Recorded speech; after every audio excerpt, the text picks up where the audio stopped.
শারীরিক গঠন ও ওজন বৃদ্ধি নিয়ে সামাজিক যোগাযোগ মাধ্যমে কুরুচিকর মন্তব্যের শিকার হয়েছেন ওপার বাংলার জনপ্রিয় অভিনেত্রী শ্রাবন্তী চ্যাটার্জি। মানসিক হেনস্থার অভিযোগ তুলে ইতিমধ্যে তিনি আইনি পদক্ষেপ নিয়েছেন। ভারতীয় গণমাধ্যম জানিয়েছেন, শুক্রবার ২৭শে ফেব্রুয়ারি ইমেইলের মাধ্যমে কলকাতা পুলিশের সাইবার ক্রাইম শাখায় লিখিত অভিযোগ দায়ের করেন শ্রাবন্তী। পুলিশ অভিযোগ গ্রহণ করে তদন্ত শুরু করেছে।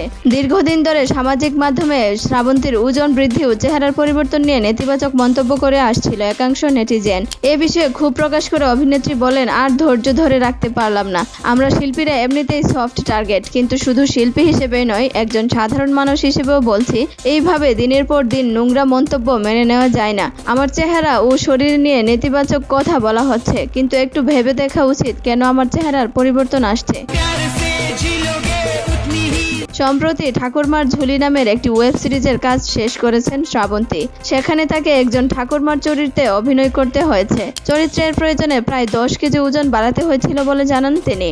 অভিনেত্রীর ভাষ্য, ঠাকুরমার চরিত্রে অভিনয়ের জন্য তো সেইভাবেই প্রস্তুতি নিতে হয়। ঠাকুরমার গড়ন ছিপছিপে নায়িকার মতো হতে পারে না, কিন্তু মানুষ কিছু না জেনে মন্তব্য করতে ভালোবাসেন।